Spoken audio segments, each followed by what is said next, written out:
Merci beaucoup Bertrand. Il y a beaucoup de choses. Alors la première, la question des conversions. Est-ce qu'une femme musulmane ou un homme musulman peut se convertir au christianisme? Il y a des conversions, on le sait, dans les deux sens.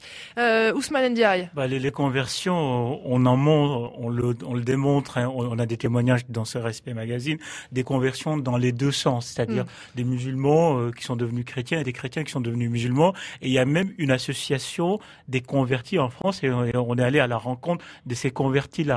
Voilà. Donc moi je le renvoie à cet article de Julien Badeau dans ce respect-là qui enquête ce qu'il peut trouver. Alors moi sur Denise Masson. Attendez, on va rester sur les conversions. Mohamed Collin.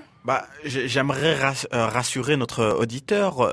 Salam News, il y a quelques mois, a fait le portrait de Malika Belarabi. J'espère ne pas avoir écorché son nom. D'une femme qui est cantatrice et qui était musulmane de naissance et qui est devenue catholique. Et on a eu de très bons retours de courrier dont notre public a compris le parcours de résilience.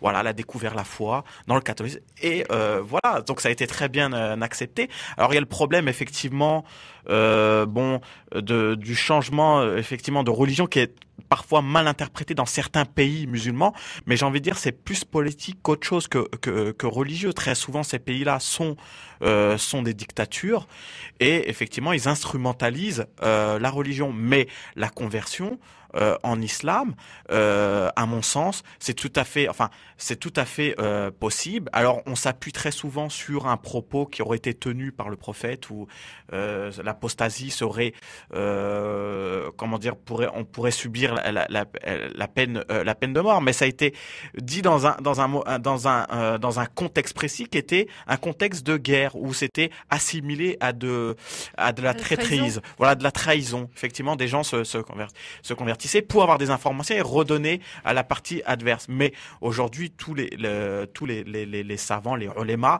progressistes disent qu'on peut changer de religion. Alors, deuxième question soulevée par Bertrand. L'islam est-il soluble dans la démocratie? Moi, j'ai une réponse simple. Reprenant la formule de Denise Masson elle-même, elle n'est pas Dieu, tu vois. C'est pas parce que Denise Masson dit que l'islam n'est pas soluble dans la démocratie que c'est vrai, et c'est faux. La réalité des organisations, la réalité de l'islam démontre largement le contraire. On peut pas dire ça, on peut pas avoir la parole comme ça si définitive et si figée dans le marbre. Le moins que l'on puisse dire, elle n'est pas très démocratique, quoi, en termes de débat. Olivier Bobineau. Oui, je crois que le problème aussi bien de la conversion que de la démocratie, c'est ce que j'essayais de soulever tout à l'heure, c'est le problème de l'interprétation littérale du Coran. Voilà.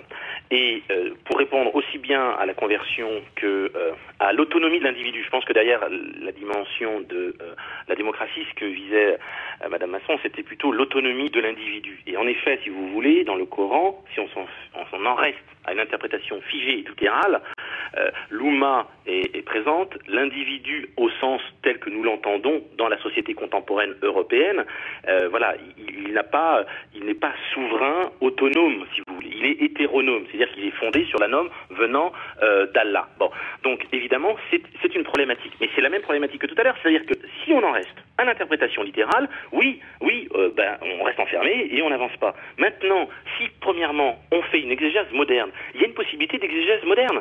Tout à l'heure, je parlais du Sud-Africain Isaac, je parlais de l'Américaine également, d'accord, de cette Madame Wadoud, ainsi qu'en France de Bidar. Voilà des possibilités de faire une exégèse moderne, d'accord. Et deuxième chose que je voulais dire, c'est que ça fait partie du processus classique des religions rencontrant la modernité. Dois-je rappeler à nos auditeurs que l'Église catholique a eu sa crise moderniste avec l'affaire Loisy, c'est-à-dire que quand il a fallu faire une nouvelle interprétation du texte auquel croient les croyants, auquel se réfèrent les croyants, eh bien, c'était une crise fondamentale et ça remonte au début du XXe siècle. Bon, eh bien, peut-être que on est rendu à un moment donné où l'islam, et c'est l'un des défis qui l'attend, doit déployer une exégèse moderne pour permettre l'appropriation des musulmans vivant en régime de modernité. Mais elle a toujours existé, selon les époques, l'exégèse moderne. Elle date pas de Amina Wadoud, elle date pas de Bidaour, elle a toujours existé. L'islam, c'est une religion en mutation. Et sur la notion de de Oumma. La notion de Oumma n'a jamais empêché, par exemple, qu'il y ait des écoles comme le soufisme où il y a la notion de tariqa. Tariqa veut dire chemin. C'est-à-dire, dans le Coran, il y a des écoles qui préconisent de choisir son propre chemin de foi. C'est-à-dire, j'ai mon chemin. Voilà. Donc, je pense que l'exégèse a toujours eu lieu. Alors, Olivier Bobineau. L'individu est toujours hétéronome, si vous voulez. C'est ça, si vous voulez, la crise moderne, l'exégèse moderne, elle se fonde dans l'ensemble des religions, aussi bien dans le protestantisme, l'orthodoxie, si vous voulez.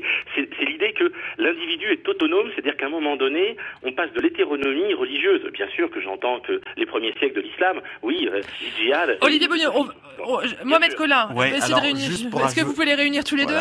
Juste pour ajouter un point, effectivement, l'exégèse a toujours existé et il faudrait citer, par exemple, les Moutazilites au 9e siècle, où effectivement on disait que le Coran était créé, donc soumis, révélé dans une langue historique et donc était soumis à la raison humaine.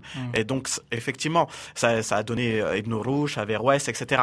Mais le problème aujourd'hui, effectivement, comme Olivier Bobineau a cité trois intellectuels musulmans, mais le grand souci aujourd'hui en France et en Occident, ce n'est pas tant, il y a beaucoup d'intellectuels qui travaillent sur le Coran, sur une nouvelle interprétation, sur une exégèse, mais ça va être la question du lien avec les masses. Et ils sont pas connus en fait, ces gens-là. Ils sont pas connus et l'islam plus qu'ailleurs, on est victime aussi d'une désinstitutionnalisation très forte. Je pense que Olivier Bobineau pourra en dire un mot, mais l'imam aujourd'hui lui-même est désinstitutionnalisé.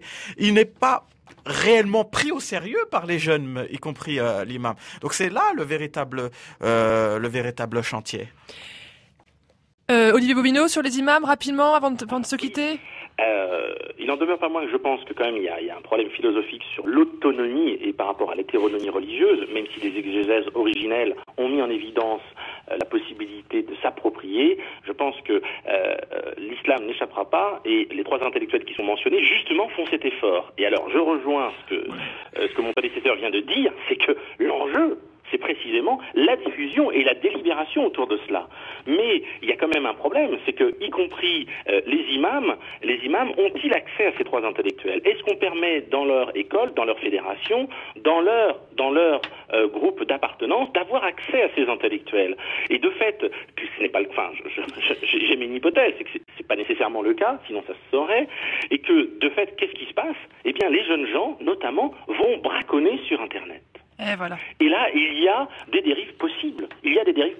Parce qu'il y a nivellement du niveau intellectuel, nivellement de la hiérarchie et appréciation scientifique. Tout vaut tout. Alors il faut Voilà. C'est la fin. Il faut qu'ils aillent braconner sur le site de Saphir News, comme ça ils liront des choses intelligentes. Donc Saphir News, c'est le site internet de Mohamed Collin ou le site de Respect Mag, mais ce n'est pas un site confessionnel, Respect Mag. En revanche, ils pourront lire Musulmans de France, loin des clichés. Je vous encourage à lire, c'est passionnant. Et puis lisez aussi Former des imams pour la République, l'exemple français, c'est aux éditions du CNRS. Merci à tous, à bientôt.